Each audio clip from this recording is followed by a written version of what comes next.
It's 8:37, and it's time right now for us to sit down with Presiding Commissioner Darrell Skiles and discuss some county business with you here. And, of course, thank you for coming in, Darrell. We always appreciate you.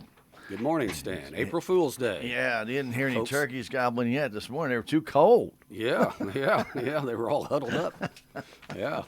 April Fool's Day was a cool one. I don't know what the low was. I think we had a low of 26, I I was think. going to say, I think we had about 27, but it's going to be beautiful. Looks like it's going to be a nice day out there, though. That it should be. It's Yes, that time of year. We can have about anything, but hey, we're right there. And so anyway, So lots going on. So here we are, and hopefully turning the corner into spring. And like you mentioned, April Fool's Day, we are in April. There's been a lot of things going on, obviously, that in the county and stuff. And I think the thing right on everybody's first probably on their mind, Darrell, was Wednesday. We had some pretty good showers.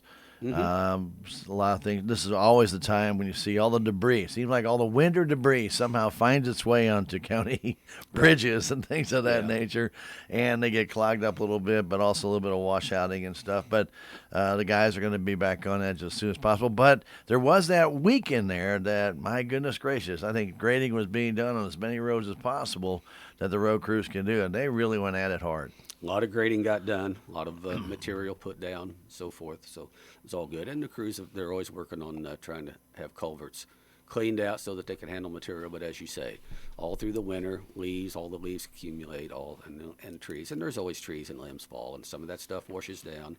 And our culverts under our county roads, we can't go in and put 2-foot deep culverts in all across the roads. Like, and when you're on the state highway, they've got much wider easements and right of way, and they can put the great big culverts that can handle a large volume of debris and stuff. Our problem is, just some limbs, sticks, and things come across the culvert, then starts catching leaves, and it backs up, and then the water runs over. So it's that time of year. It's a normal thing.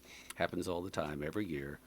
A lot of stuff come down. So the crews got a lot of grading done, but they've been, especially this week, repairing the washouts. We got probably 2 to 2.5 inches of rain across the county, more in places as usual.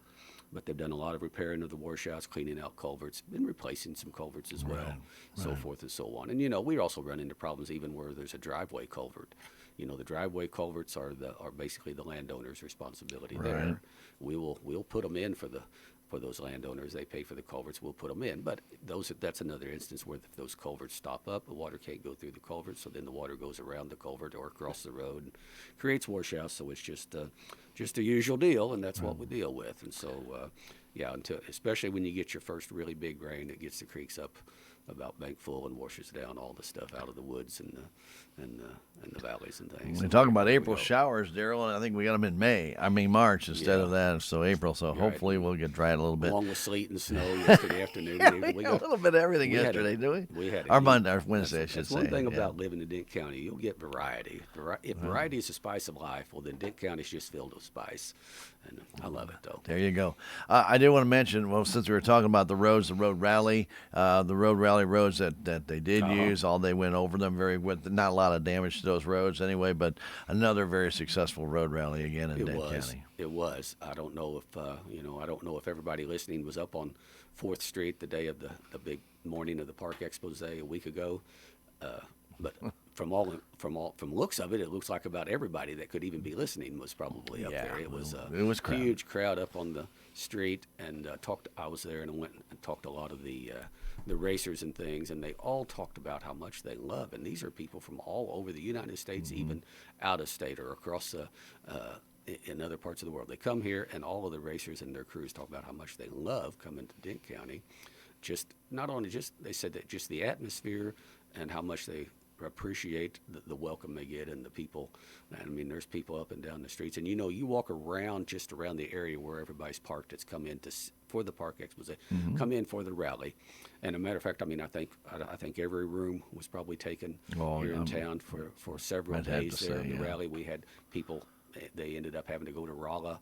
I know I heard different crews, people talking about different stuff. They bought one outfit, I think, bought 8 tires or something for their trailer that they haul their cars on.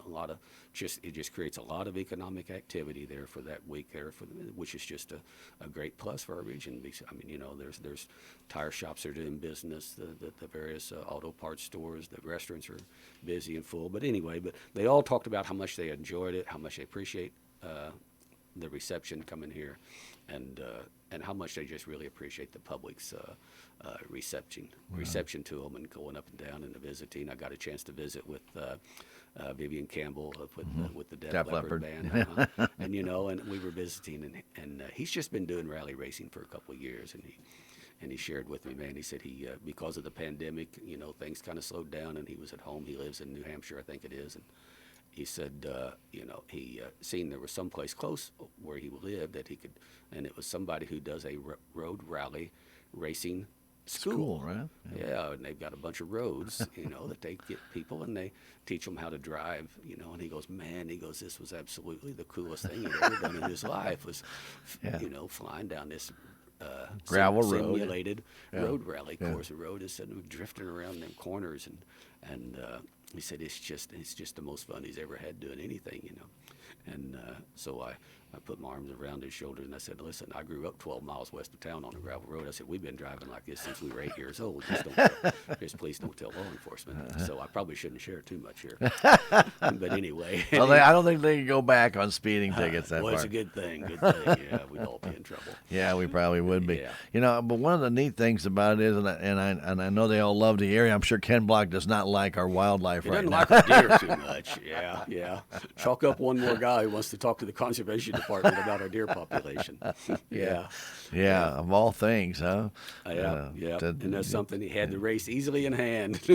How them other drivers got those deer to come out at that time is what's that's amazing. question. That's amazing. Yeah. And for those who don't know, Ken Block is a famous nationwide, worldwide probably race car driver, rally driver and stuff.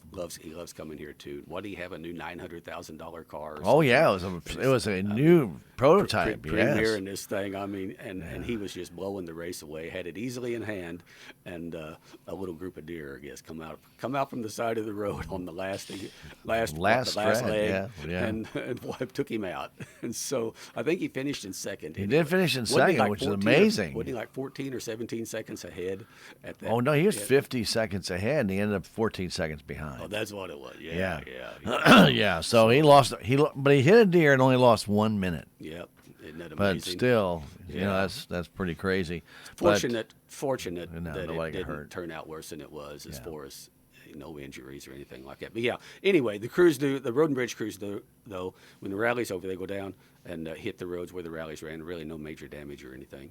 And the crews go down, touch them all up, and residents all seem to be fairly happy about that. And I don't know of any major issues or problems that we had with the thing. And just is a nice weekend. Weather cooperated for us very well here. It was they ran on Friday over in Washington County in the Potosi area. It was pretty rainy and pretty nasty weather from over there, but they were tickled to death over in Washington County as well, from what I've heard, to have them over there. And they had a little park expose thing. Nothing I don't think quite like what we have here. But at any rate, but it was a good weekend. Very good weekend, and we hope if you had a chance to go out there, you did enjoy it. If you miss it, next year when they come back and come into town, you definitely want to make sure you go down to that park expose. Mm-hmm. It really is unique.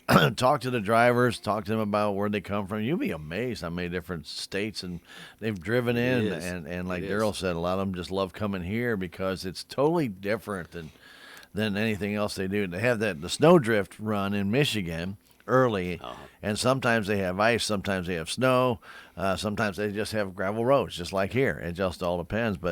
And I can tell you, I've met people who the first time they ever came here to Dane County at all was because they came to see the rally race that was going on here. And they really kind of fell in love with our area, and so they've come back here to visit and to come back and go canoeing and stuff and spend a good bit of time coming here. Some I think have moved here, but I don't have a name for them, so I won't pull that. But so at any rate, it's just a great promotional thing that happens, and we benefit very much from it. We appreciate it. So anyway, Road and Bridge did get that done. So while if I could, while we're talking about road and bridge, Sure. if we move on, well, just a couple of things. We did open grader. We put out for bid for grader blades Yes, every sir. year.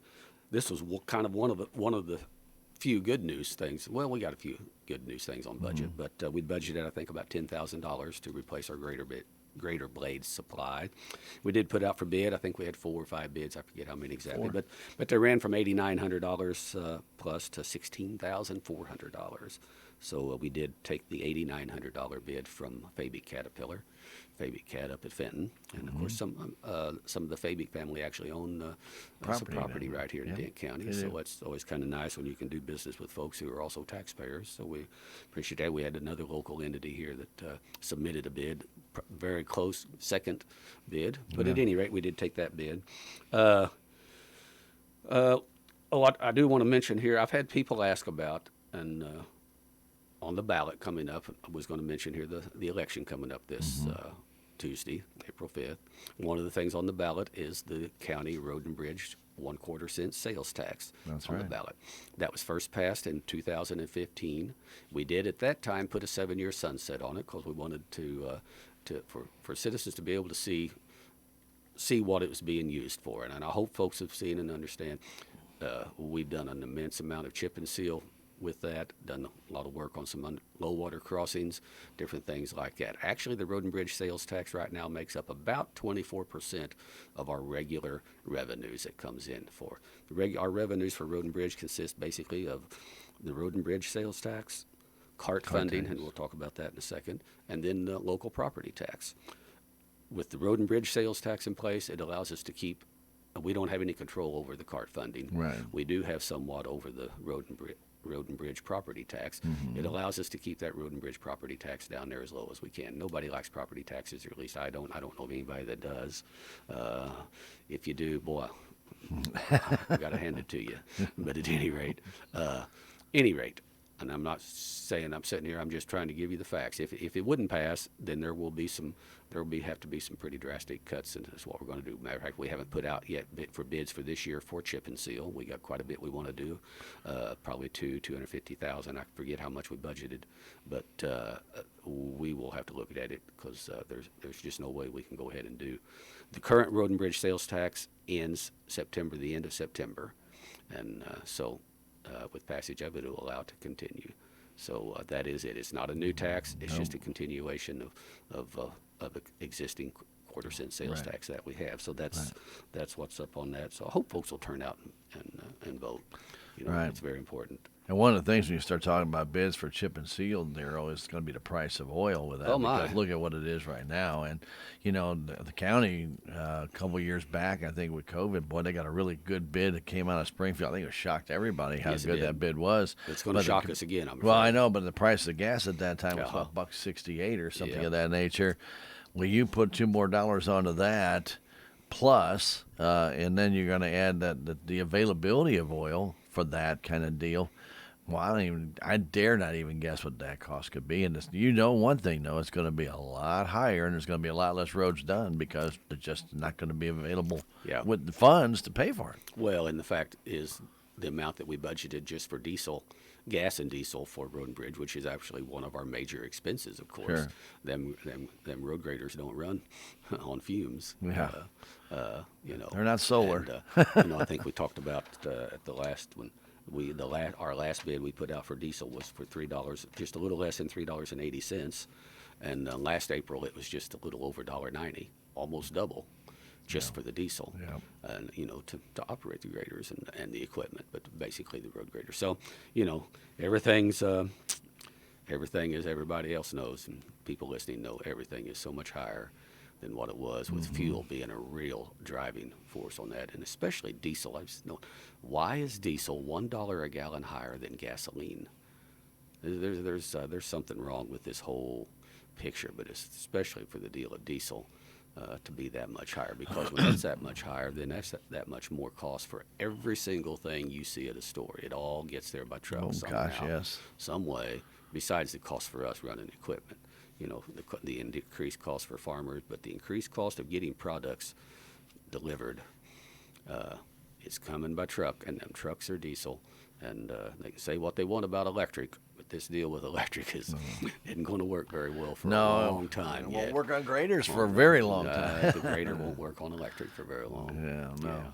So sometimes we have trouble with them working on diesel. We've had that issue. But at any rate, that's the deal with everything's up. And so we're going to kind of hold off to see where we're at budget-wise and so Right. forth So here with no increase in sales tax, no No. increase for what you're already paying. There's no increase whatsoever. It's just continuing it the way it is. Right, and we've got several more low water crossings that we need to tear out and rebuild. And when you're trying to tear out and rebuild, cost of concrete, Sure. steel, everything for all those is much higher than what it was even 5 years ago, much higher. So that's just the world in which we live and work, and so we'll deal with it. But we've got some more low water crossings we need to tear out and fix. Those, again, you can't do any of that work this time of year, obviously. No. August, September is the time when we do those. So anyway, All right, very that's good. kind of it. I'll mention one other thing on road. We mentioned CART, our CART funding, which is the tax on motor fuels and that's per gallon. Right. And that's another kind of a separate issue. As this fuel's gone up, we know people are driving less. I mean, Stan, that's just the fact, the way it is. Can't afford to go anywhere. Yeah. So at any rate, our CART funds, though, are up compared to last year. Our May CART funds came in at $54,800 compared to March last year, $53,400. So year to date compared to last year, we're actually up about 11%. Mm-hmm. But I know all over the state, counties are kind of holding their breath, knowing that as this fuel thing gets more like it is and so forth, that there's probably going to be less miles driven, Sure. which translates to less fuel, and the CART funds may suffer a little bit as a Right. result of this. And Plus, the legislature is I was looking going to at. say the other gorilla in the room Oh my is gosh! taking 6 months away of CART funding Yes. to make it more affordable for people to drive. Well, yeah, but how are you going to fix the roads? Yeah. They're looking at a 6-month moratorium completely on the fuel tax. Well, the reality is it's still right now less than 20 cents a gallon, and at the end, if they do that, then that wipes out. I figured it up. It wipe out almost $400,000, a little less than $400,000 of our own revenue for the year. I mean, that's a whole nother issue that we're looking at. And we keep telling the state, you can't keep doing this kind of stuff to us. Yeah. But and they're saying, well, we need to do this for folks. And hey, I understand that. I'd like it if my I'd diesel like to and pay gas 20 was cents 20 a gallon cents less, too. But you know what? In 6 months, Stan, tell me if I'm wrong. In 6 months, it's going to really be painful then when they turn around then and then that 20 cents gets added back on to God only knows what that fuel is going to be bringing. Because in 6 months, we're still going to be paying more than we've ever paid for fuel in our lives for gas and It's diesel. not going down that fast. And so this Never is- goes down as fast as To it be goes up. honest, this whole thing is nothing more than an election year stunt up at Jeff City that they're doing to try to, hey, look what I'm trying to do for you. Vote for me. And so anyway, that's a whole separate issue, but one that we're seriously watching to see what happens on it, because as we all know, with the legislature, as a year, especially an election year, you can never tell what they'll do up there at the asylum. I mean, the Capitol. But can you imagine taking away 6 months of CART funding away from MoDOT, and then they want these people to go pave roads, and the price of gas is out of sight, and the price of oil is going to be out of sight, and the price of their material is going to be out of sight. They don't have any money coming in. How could they do any road repairs at all? Yep, right. Yeah. Well, but they tell us that if it would happen, we've been assured that if they do the 6-month moratorium, what they're going to do is that they're going to pull enough money out of general revenue to go ahead and send that out to all the counties and to MoDOT to back it up. Now, I don't think they've done all the math on this. I don't think they've done all the math. I don't on think this they and did any figured out what math that on would this, be. Darrell. So anyway, I don't know. The great minds up at the asylum, the Capitol, will hopefully get this kind of figured out. That's insane. That's insane. There was one other thing that dealt with road and bridge, and that was actually a hearing on a road closure. Yes, we had that, and that's a deal. In statute, if anybody can go out and they get 12 signatures on a petition within the township that a road is in, they can come bring a petition to the county commission and stating that in their opinion, and that is in their opinion, the county commission isn't taking an opinion on this issue at that point. We get a petition that just says we believe that this county road or this portion, whatever, is useless. to the public and is simply a drain on the county to maintain it and keep it, and that it should be closed. And it's okay. So they get that. By statute, then, we have to hold a hearing, publish some notices that this has been brought to us, right. and hold a hearing and give those who would have a different opinion Sure. a chance to respond. And so we held a hearing. There were several there who responded that they had a different opinion about whether that road should be closed. And so we listened to that, and the commission voted then unanimously to leave the road open. So in Sure. a nutshell, that's it, the story in a nutshell. Right. So, And that's just the public side, because on the commission side, of course, I've been there for other road closures. They figure out how much it costs to maintain that road. You know, they talk to their guys there about the grading of it and anything that they see. So there's a lot of internal stuff too they go on before that It ever is. gets to that hearing. Now that's not published. With the public has a right to voice their opinions and different things of that nature. But when they come to it, the commission will look at these numbers and see. Okay, you know, there were some roads where we were closing a tenth of a mile because it just goes to somebody's driveway, or it's a you know, dead-end road. a dead-end road that goes This to nowhere. This one Yeah, landowner owns right. on both sides of the road, and it basically serves more as a driveway than it is a That's what public I mean. road. There's no reason for the public to use it. The landowner requests it. Nobody in the public expressed any opposition to it at all, so it's pretty much agreement. So that's it. So why should tax dollars pay to maintain that road? There you go, exactly. And then another one that we closed recently was a similar situation. It was what used to be years ago part of the old state right-of-way. The state highway moved a little bit to the east, which left a little half circle of road totally within one landowner's property. Served no houses, no residences. Nobody, no reason, no need for the public to ever go down it, and they requested it be closed, post notice. Nobody had any opposition to it. There was no reasonable reason for the county to spend a penny maintaining that road, and we would get CART funds as well for that road. Sure. No reason for the state to be reimbursing CART funds to help maintain a road that, to be quite honest, totally met the definition of useless. Those are easy. This one here, though, was a little different because because what happened was it wasn't just a piece of road that the landowner that brought the petition wanted closed. What you have to do if you're going to close a section of a road, then there has to be a reasonable spot for turnaround. Right. So you can't just say this road all of a sudden a barricade up and it's closed and there's nowhere to turn around. I mean, you can't do that. So they had to go on down to another intersection with another road. And so at any rate, it got very complicated. And so then other landowners were involved. And the fact is then we were advised that it was a mail route periodically. And people that lived on it, if they couldn't get out one way, they could always come out and go around the other. So whether or not it's a burden to maintain, this road at times evidently is. I'm not real familiar with it, but it run down a creek bed. Yep, sometimes it's a real pain to maintain. Oh, some of our roads do almost run down a creek bed. They are a creek sometimes. Sometimes that's Yeah. right. You know, sometimes to go down the road you need a boat. But you know, that's the nature of the business. So at any rate, some other landowners look. This road goes along a piece of my property where you're going to close it. I object to it. The commission seen that. So. And again, it doesn't mean when that petition goes up to close it because the road's useless that we're saying the road's useless. That's what the petitioners were maintaining. It's up to the commission then to decide whether that is a valid argument and whether that is in fact true. And so in this case, it wasn't. So I think when it was done, I don't think anybody was really unhappy at all as far as the decision we made and the basis for it. So I've talked to all of them, and I think we're fine. So, Right. But it's just part of the process. So don't anybody get all wound up and angry until you understand how the process works and have a say in it. Yeah, and there's nothing really the county can do if somebody turns in a petition and they have the correct amount of signatures and they want to, they can do any road. They You gotta know, go and to the work commission then has to hold the hearing. It's that's just the way the rules are, and that doesn't mean anything. Like they say, well, why would you ever do that? Why would you try and close P Highway? Why would you try and do that? Well, if there's enough people that would put a petition in, you still have to have a hearing. Again, on one of these deals, it isn't a matter of we've decided that we want to do anything until we look at it and hear what the people have to say about it. But sometimes it may not even seem logical. Why would anybody want to close that road? Right. But then then again, there are various statutes that come into play, and one somebody brought up is that, well, if the county hasn't maintained it in 5 years, blah blah blah.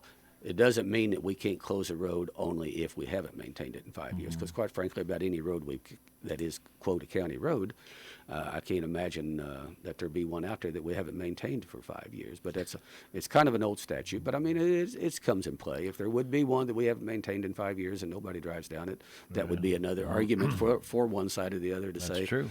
Can't. So anyway, we got it done. But also something the county takes into consideration, which maybe people may not think about, is abstracts that used to use the county roads as designated points for that property. Right. And if you remove that county road, Yeah. you don't have any designated points of property. Many deeds will state that the property line runs to the center of County Road XYZ. Right.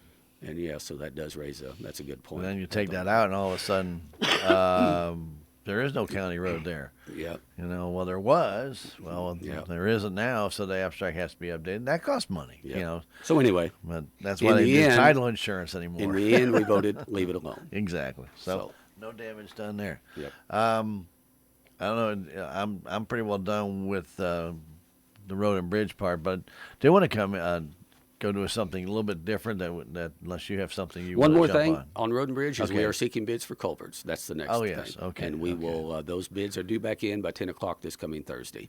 And so that's always one of our other major expenses that we put out for bid for the culverts that we use. I thought there was something else, road and bridge. I could not think of it off the top of my I head. think, let me see here. I think we've covered everything. Okay, under the Road and I Bridge. do know that we did have a sewer problem down at our jail that we had Well, to get addressed. Yeah, the pumps, Yeah, yeah. pumps there for the lift deal quit, and they've been working with that. I got a hold of actually Corky Stack of Engineering, architect consultants over at St. James are working with us on work at the courthouse. I talked to him about his knowledge about that deal, put him in contact with the sheriff's department and the sheriff, and they met out there. They actually got that problem addressed a week ago. Oh, that's And, great. Yeah, he knew the contacts, who to contact, who to get a hold of. They were having trouble finding the pumps. Well, he knew where those were at.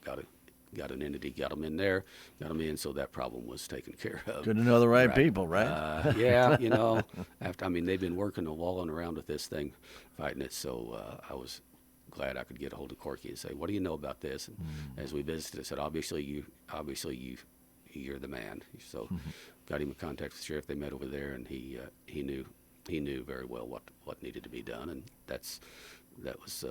Time well spent, money well spent to get that online. So in the meantime, also, we're going to probably go ahead though and get a different what we call a grinder pump in there that will actually go ahead and do a better job of grinding material that's coming through there and stuff. So that's a separate deal that they're working on, and we'll get that. But for now, right now though, they got the problem taken care of. That's good. Right. Very good.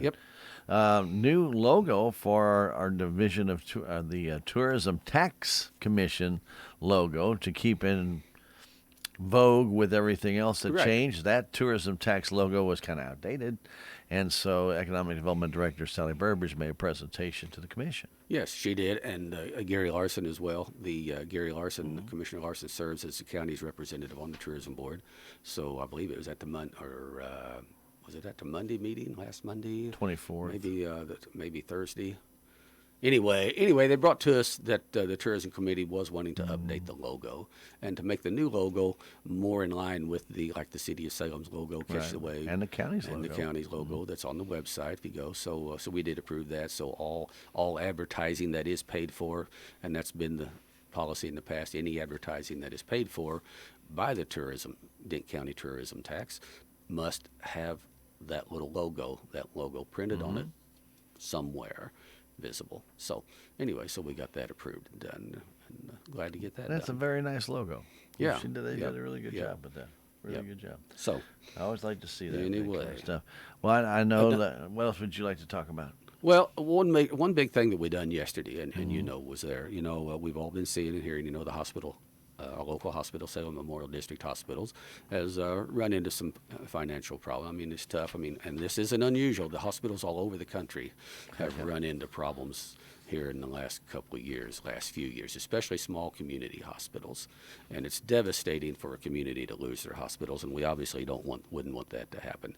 You know, you and I were talking before we went on the air, talking about just the economic footprint of our Salem Memorial District Hospital. But besides that, Stan, we could sit here and talk. I could bring people in here and we could talk all morning long with people that basically they're alive and walking today because of the quick emergency care they got out at the hospital. And I can tell you for a fact, my mom 3 years ago had a stroke, and sitting right up here at McDonald's had a stroke.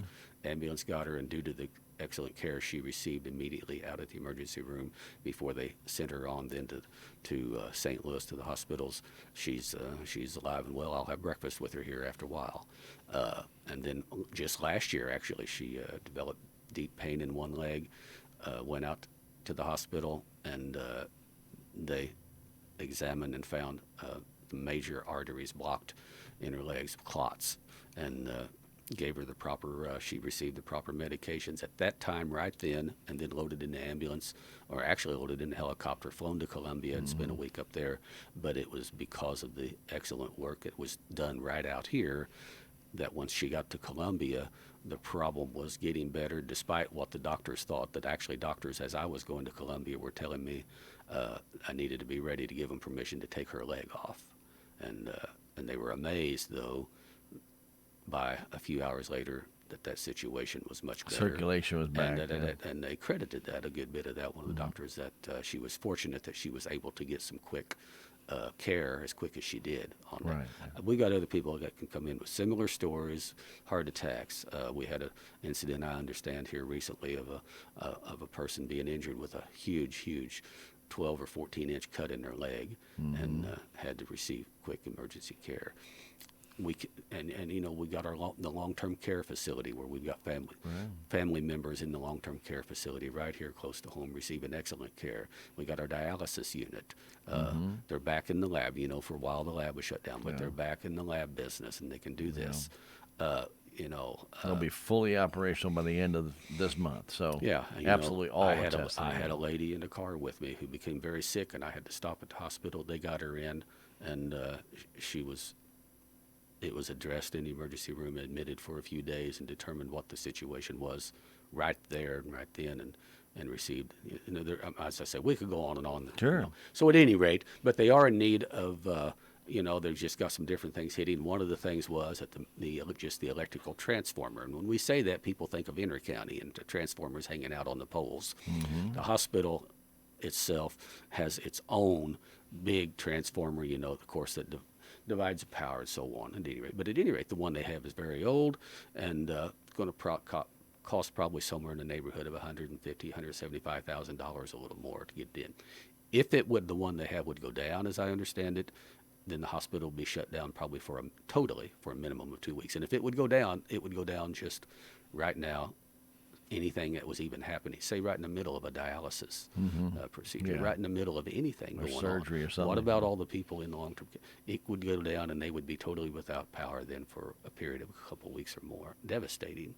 And we have CARES Act funds. Now, we've talked about this, and we've been hesitant to do anything with our CARES Act funds, say we, the county commission, until we know for sure where we're at on this Department of Revenue situation, and they're clawing back sales tax that they made a mistake on. We're pretty close to getting that done. I have a pretty good feel for where that's going to be, and that we'll be all right. We're going to have money that we can go ahead and use for some things. We're not putting it out for just anything and everything, but all across the state, hospitals, medical facilities in a county are easily fall under the umbrella of what CARES Act monies could be used for. I talked to our attorney, Travis Elliott, about that. So this is American Relief Funds. We call it ARPA. I say CARES Act. I'm sorry. Yeah. ARPA. Okay. We're I wanted going to back. correct that. CARES Act was the original one a couple of years ago, and Right. we keep calling it. But no, we're talking about ARPA funds. It's American Relief Act funds. So anyway, hospitals across the country are getting ARPA funds from their counties to help fund the various things. Some of them, I think, a county close to us, the county, their hospital got money from their county to purchase a couple of ambulances for their for their hospital. So, and so there's a lot of different ways, and basically about anything, one of our medical facilities, especially your local tax-supported medical facility, and our Salem Memorial District Hospital is a public tax-supported entity here within the county. We have a board that's elected by the people of the county, and there is a small tax that does go to the hospital to make that part of their deal. But at this point in time, they seriously need, if they could access ARPA funds, talk to one of the board members at length about it, and he visited with the administrator, got the information. And so the county commission yesterday, to make a long story short, we did vote to allow, provide up to $200,000 of ARPA funds for the hospital to use for needed equipment. They will need to get in contact now. MRPC over at St. James, Merrimack Regional Planning Commission is handling the administration of this. So I will have them get in contact with probably Kelly Sink at MRPC, so that they'll fill out an application, just so that we get all the I's dotted, T's crossed, so that we can, for accounting purposes, verify all this. But at any rate, we are going to step in and help the hospital get that transformer replaced. Last thing I'd want would be for that thing to go down, and knowing that we could have avoided that and help with that. So I think the commission was 100% in agreement. Right. And it's very important. As you mentioned, we were looking at some statistics when you talk about them being here, the $14 million payroll that goes back into our community, and then also, the amount of people who, because it is tax supported, Darrell, they can't turn anybody away. So if you go in there and you have an emergency need, they have to treat you. And when there's a wreck out on the highway, what ambulance shows up to get there? Salem Memorial District Hospital. Right, at least one. Sometimes there's two if there's more than one vehicle involved. So that's right. So it's always, and then they may get called back on the way there when they find out, okay, everybody's okay, they don't need any treatment. But as soon as they're told that there's people involved, the ambulance is on its way. And when people, they go out there, they receive emergency care they need. If the rest of their needs can't be met there and they have to be transported on to another facility, if it's dire, then they may be loaded in a helicopter, provided the weather's such that a helicopter can go. But if it can't, it'll be a Salem Memorial District Hospital ambulance probably that goes ahead and takes them on to the next larger facility, St. Louis, Springfield, Columbia, wherever. We just sometimes don't have enough appreciation for some things that we have here, and I think probably the hospital might fall under that. Well, we all assume it's always going to be there. That's right. No, go out. You can go to some other small counties go to about our size. They lost theirs for a while, and I don't know where they're at now. East of us, Iron County, down over to Arcadia Valley. They have a medical facility. They're like they got an back in care. operation, but for a while they were without, and it's just a terrible situation to find yourself in. Nobody, you'd like to be able to get to a facility, and if you're bleeding or your heart's quitting, strokes, heart attacks, those type of things, survival seriously depends on how quickly some procedure can be done or help. Well, Darrell, if you go to major cities, you have a hospital within basically 4 to 5 miles away, virtually anywhere in the city. When you think about the rural areas between Salem and Mountain View, you have two hospitals. You have one in Salem, you have one in Mountain View. You used to have one in Ellington. That's no longer there. And now you still have one down, and I believe South Iron may be down that way. Yeah. Could be toward Ironton. Could be, anyway, somewhere in that vicinity. I don't guess there's one in Reynolds County at all. There's not one in Reynolds County anymore. So, but they do have a Reynolds County ambulance district to pick you up and take you there, but they don't have that. But then when you think about that, 25 miles to 30 miles away, even to Phelps Health, Texas County Memorial Hospital, but then you start going east, and you got to go to Farmington. You'll see many times an ambulance coming through. I think it's Quad County ambulance coming from the Viburnum area, coming through here to get to Salem Hospital. Right. They don't have They don't have a hospital either. We serve either, a broad area, Southern Crawford County. Right. They'll Steelville has no hospital. So and Cuba has no hospital. You have to go to Sullivan. And the board has taken some extraordinary steps. The Salem Memorial District Hospital Board, and I give them all kinds of credit. They've taken some extraordinary steps here recently to work on the problems and painful steps to address this thing, and they're committed to seeing this through and see us keep and maintain a good, viable hospital services right here in our county. So absolutely. Yep. Got to tip your cap where you need to tip your cap to. There was a 2011 Dodge Charger that the Sheriff's Department no longer needed. They put out for bid. Right. Yes, we did have that Charger we put out for bid. We did get, I say we get bids. We actually only got one bid, but it was a good bid, and it was a bid of $2,000 on that used Dodge Charger. And so contacted the sheriff, and he was quite happy with the bid received on that. And said, "Take it." We always reserve the right to reject a bid, and so took care of that. Very good. You on Wednesday attended a CCAM executive board meeting and then made your way up to Jeff City. Yes, well, the CCAM board meeting, it actually what it was just a meeting with some of the officers of the executive committee and CCAM stands for County Commission Association of Missouri. I'm past president, but that means actually I'm still on that executive committee with the rest of the officers. And some of us did meet on, not everybody could. The president actually of CCAM was unavailable for that day, but he encouraged us to go ahead and meet and work on this. And what we did was we met to just talk about what's going on in the legislature.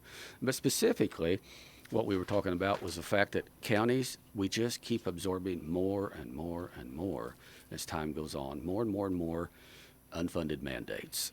And I know the legislature, some of them may just cringe when we hear us say that, but it's a fact. And they can say what they want, but it's a fact. We have these unfunded mandates that get handed down to us.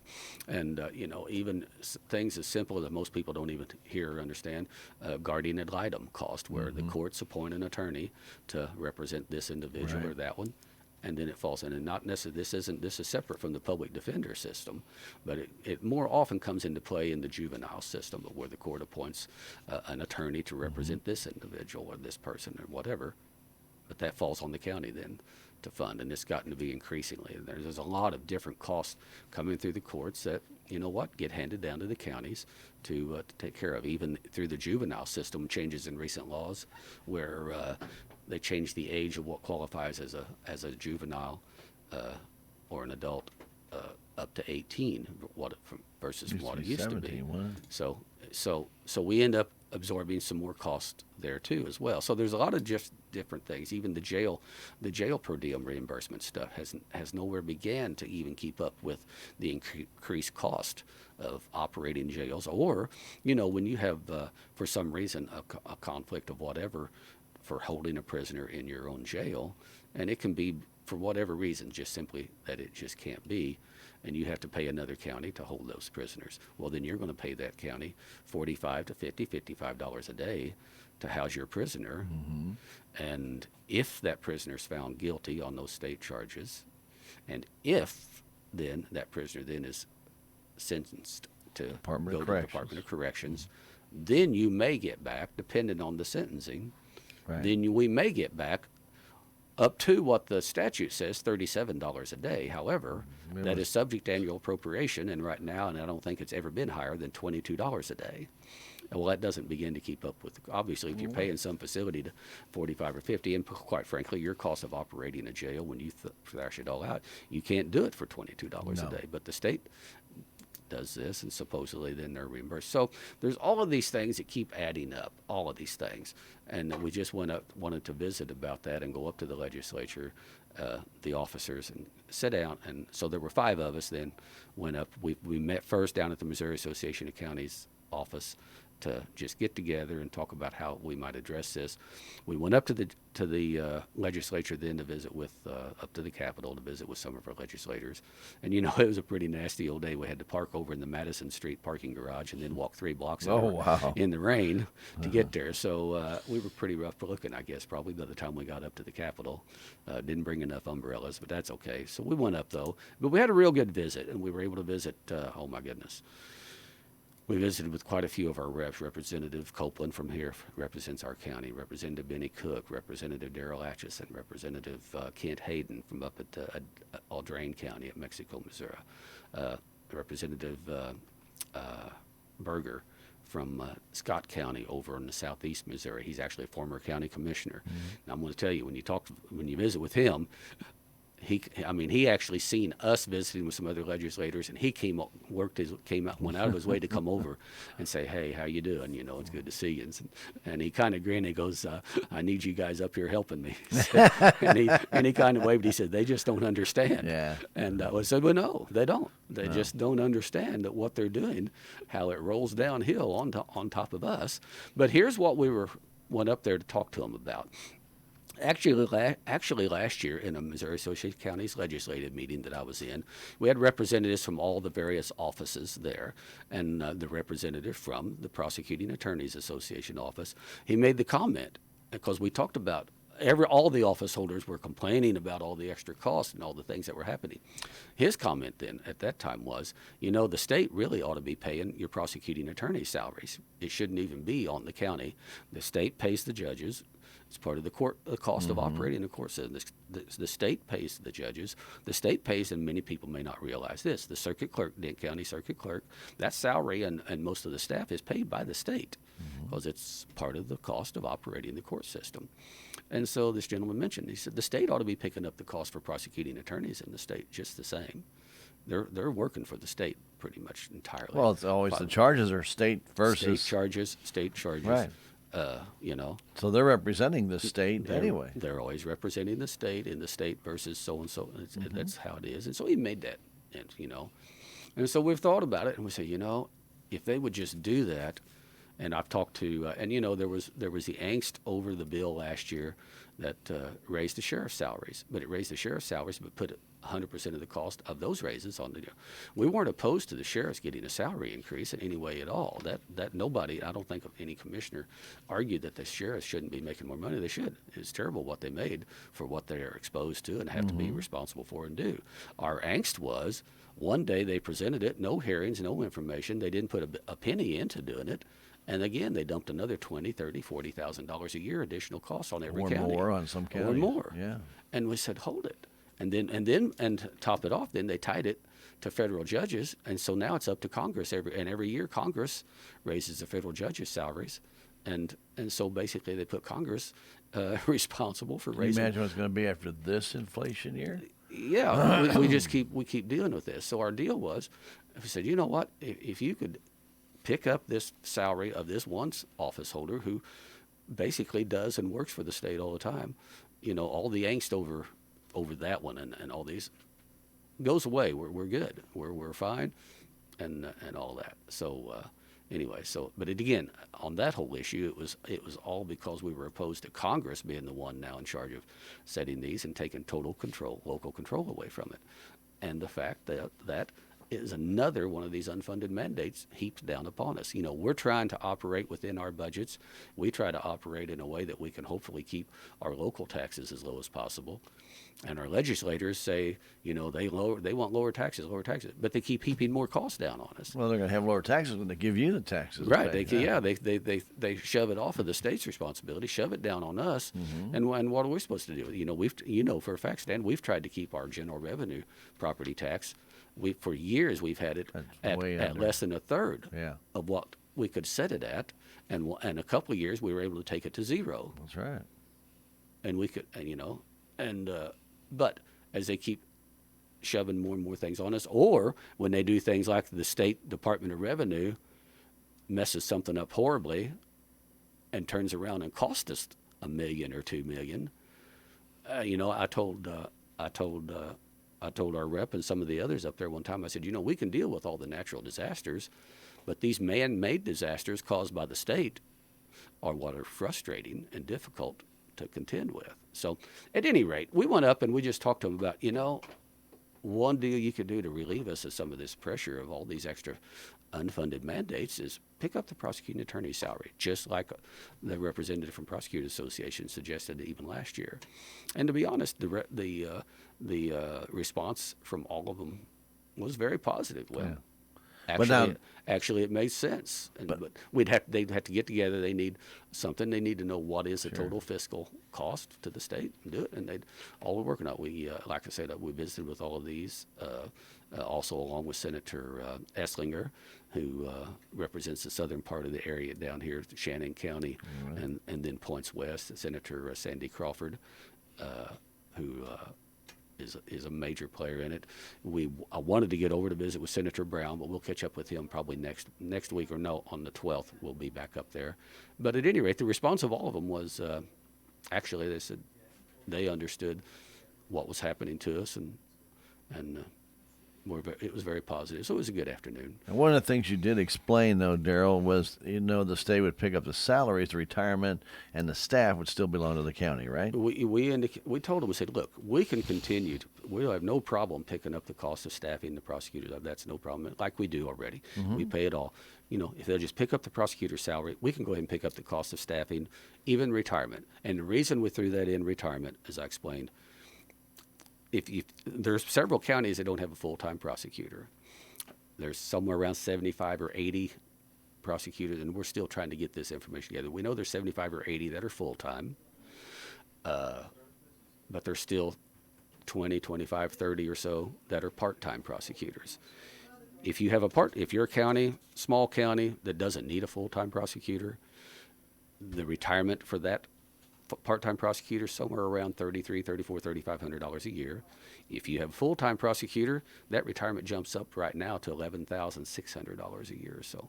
So we said, look, if you pick up the cost of the prosecutor, let the counties continue to pay the staffing and the retirement, because that way, if nothing else, that leaves a little bit of incentive there for those counties to keep it a part-time prosecutor. Mm-hmm. If they just picked it up, said they'd pick up all the prosecutors' pay and the retirement, then every county would go to full-time, right. and which would just add additional costs to the state that really didn't need to be. Right. And so we said, hey, we do that. And so every legislator, well, that's really reason. They felt it was really reasonable. They felt it was very much worth. Will we get something done this year? Probably not, because I tell you, that is a dysfunctional place up there right now. I mean, the fight going on between the Senate and the House. And I'm sorry, that's why I tongue-in-cheek once in a while call it the asylum, because sometimes it is just nuts what's going on. But you know what? Love it or hate it, whatever.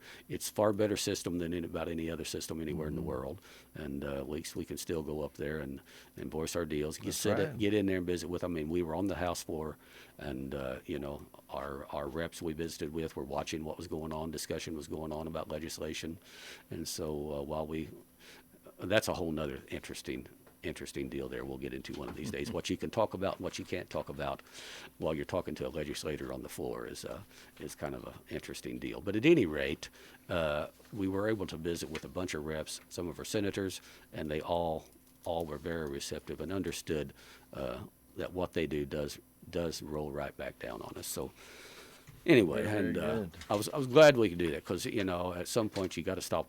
And unfortunately, commissioners. And that's what I've told our commissioners, and been my deal since I was on the board, was, sitting down here in our counties, wringing our hands, grumbling and growling and griping, doesn't really get anything much done. We've got to get up there and get in the game a little bit with them and help them. I mean, they need some ideas of what are some solutions, rather than just griping. And if you don't go up there with some kind of solution or something, what can you offer us? What are we going to get out of this? I mean, it has to be equitable for both sides. Otherwise, it has no teeth. Exactly. So it's a give and take. And so what we were telling them, they've been giving it to us for some time. Taking it. And so it's about time that they give a little back. Very good. Very good. Way. So anyway, but it was a good visit, very good visit, and I appreciated the time. And actually one of the officers that went up. I organized this thing. I spent a lot of time getting them all together to try to get together and talk about this and see if we couldn't get something positive done. We spend too much time. Seems like we spend too much time trying to lead from behind. You've heard that saying. Well, let's get out in front on this a little bit if we can, and see if we can't maybe get something positive done. Being proactive is so much better than reactive. That's right, reactive. Try and get ahead of it and get it, or as Barney would say, nip it in the bud before it ever becomes a problem. Right. Because once it becomes a problem, then it's unfortunate when we see our legislative bodies react to it, and then they put something in there that they have to keep amending or tweaking. Right.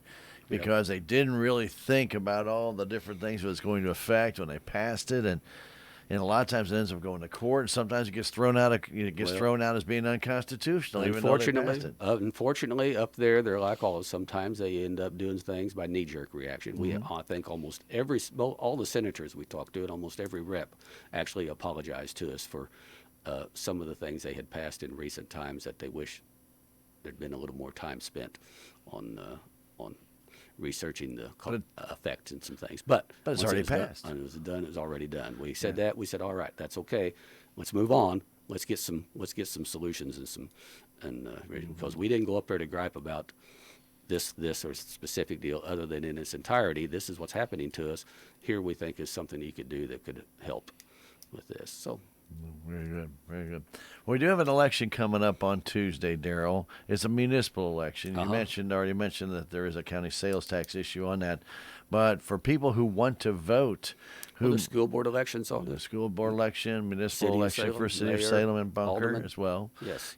So you do have other items on. It depends upon where you live, whether you'll vote on those. Some people, Darrell, will only have the actual county sales tax issue on their ballot. That'll be all That's important. And it is very important, so I hope you still get out and vote. Whether you're for it or against it, it is important. Right. So get out and vote. But if you have moved and you have not changed your address or gone and told the the county clerk that you have moved, you're not going to be able to vote come Tuesday because obviously your registration is invalid. In the wrong place precinct. at the wrong time. So Right. you do need to go up to the county clerk's office, and you do have to sign a form and change your registration. You can do that today.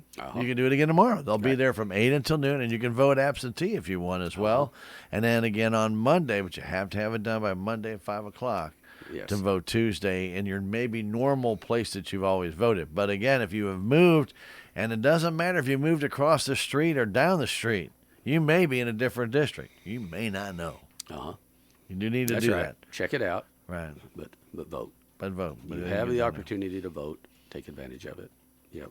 Absolutely. Did some poll worker training yesterday. So, and those people, without those people, by the way, if you want to be a poll worker, please contact Angie over at the clerk's office because yes, those people, they do a tremendous job. And without them, it makes it very difficult to hold the polling place. You got to have poll workers. Yeah. Yes, sir. Yep. Very important. I mention that.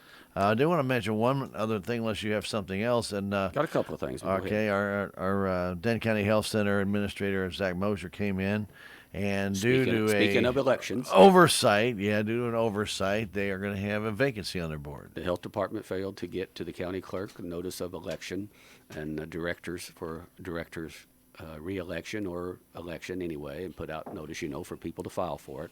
So, too late now.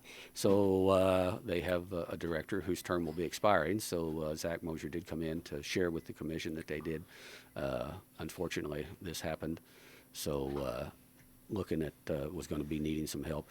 He is going to seek some outside legal advice as to how that gets to be taken care of best, and I'll also be checking. As a matter of fact, I actually, before I come in this morning, had a phone call at home from our attorney, Travis Elliott, getting back to me. I told him I need to visit with him a little bit about this, just from our perspective, to make sure that we're covered on this. But it looks like what will probably happen here is, and that's what we're checking to see. Does the county commission just make an appointment for somebody to fill that vacant position until the next regular election or to the next municipal election? How's that work? So at any rate, we'll find out and we'll get that taken care of. So unfortunately, that's what happened, and a lot of stuff going on, I guess, and they just failed to realize. And they may have to have an election for 2 directors. The next one with one being a 3-year term. Right, one and then one filling the unexpired. Yeah. So anyway, we will be working on that. And I do want to mention, too, that the next hazard mitigation planning meeting will actually be next Tuesday, May the, I got wrote down May, April, next Tuesday, You're getting hopeful, April. aren't you? April. You're thinking warmer weather already? Yeah. Next Tuesday, April 5th, there'll be a hazard mitigation planning meeting, be at the community center at the Armory, and this is a formality, one of the things we have to go to update the FEMA hazard mitigation plan, and the public is invited, and so we'll be this will be the second of those meetings that we'll be conducting to get input into what ought to be in the hazard mitigation plan, so we can get that done. So, and we already talked about the election. The only other thing I was going to mention was, again, and I've harped on this before, but I'll do it again, is that at the March 21st meeting, I did mention, as you know, that the next day, March 22nd, would mark the 1-year anniversary since the Dent County Commission and the county sheriff signed the Dent County Second Amendment Preservation Act. I'm very proud that we got that done. We got an excellent, I think the best in the state, Second Amendment Preservation Act that we signed. It's framed and hanging on the wall in the hallway of our courthouse right next to the commission office. If you'd happen to be down at Mr. Jim's barber shop, you'll see a copy of it hanging on the wall there, and I'm very proud to have my signature on that. And I'm going to tell you, and I seen another deal, a little news blip about what's going on over in Ukraine. And if you never really understood what the Second Amendment's all about and how important it is, watch and listen to what's going on over in Ukraine. That little news blip I seen was that even some of the people there in some of these towns that are nearly bombed out, they're going around scavenging, trying to find whatever weapons they can find and ammo to just try to help their armed forces in their fight against the Putin's soldiers. And so, you know, when you think about that, that's just incredible. And so we're very fortunate that we have the Second Amendment that protects our individual rights to keep and bear arms. You never realize maybe how important that could be until you see and watch what's happening over there. So anyway, just wanted to mention that again. March 22nd was the 1-year anniversary of that. And if you haven't seen it, come by the courtherhouse and take a look there on the wall and read it and so forth. So anyway, proud of that. So anyway. I have nothing else. Been a lot going on. I think that kind of catches us up. Yep, voting coming up this Tuesday. I think the polls open at 6, close at 7. They do. So take advantage of your right to vote and determine mayors, aldermen, school board members. Right. A lot of people have fought and died for your right to do that. That's right. That's right. That's so, right. You know, I always look at that part and just think, you know, we're one of the very few countries that are allowed to do, and like you said, love the government or hate it, whichever way. It's still one of the better ones that I've seen around. Otherwise, we could be like everybody listening to this loves it, or they wouldn't even be listening. Well, I hope that they do. Down, but you know, get frustrated. Just think if you were underneath Putin right now, what choice do you have? Goodness. You have none. Well, in Putin's world, I couldn't even come in here and do this. No, you couldn't. Well, you could if they allowed you to. Well, long as I said what they want. Exactly. I couldn't come in here and freely They state. allowed you to. And Yep. as soon as you got away from that, you'd find yourself in Siberia. Right. Yeah. There actually is a place they say is worse than Siberia, and I can't remember where it was in Russia, but they say nobody will ever find you there. I'm sure. So if family looks for you, you're visiting this location. Yep. Very good. We want to thank Darrell for coming in, spending some time with you, giving you a lot more detail, and you'll get, whether it be a newspaper or that we can report on the radio. You're always welcome to attend the meetings. So the Mondays and Thursdays, again, 9 o'clock at the courthouse. You are welcome to attend. The meetings are open to the public. Stan, I do want to take a chance to say this, how much our commission, myself and our commission, we appreciate you and the local newspaper, our local media, the job you all do covering our meetings. I feel like you guys do a great job of covering our meetings very fairly and trying to get the information out there. But you only have a limited amount of time, limited amount of space in the paper, so on and so forth. But as I go to commission meetings and I hear other commissioners, oh my goodness, it's just almost like a war they're at with their local media. And when I tell them I've invited our local media people to come here or do this or something with us, they just almost cringe. And they just go. So anyway, so we do appreciate our local media, and I hope folks listening will think about that too. We're very lucky in that regards as well. Well, thank you very much for that. Darrell does pay for this program. It is not free, and it is not paid for by any tax dollars or county dollars or any other dollars from sales tax or even property tax. This is all paid for out of his pocket. Out of my checkbook. I'm writing a check after a while. That's right. Very good. Hopefully more than one if you want to leave a tip. But nonetheless. Well, I'll give you a few tips, but it won't be I bet written you on. will. I bet you will. Well, again, thanks, Darrell, very, very much. We appreciate you. You're welcome. I do appreciate the opportunity. It'll be a couple of weeks. We'll be back here April 15th. Lord willing, and the creeks don't rise too much. So anyway, I do hope folks learned a little something, and we'll be back in a couple of weeks. And until then, I do hope everyone will be safe, happy, healthy, and God bless each and every one of you.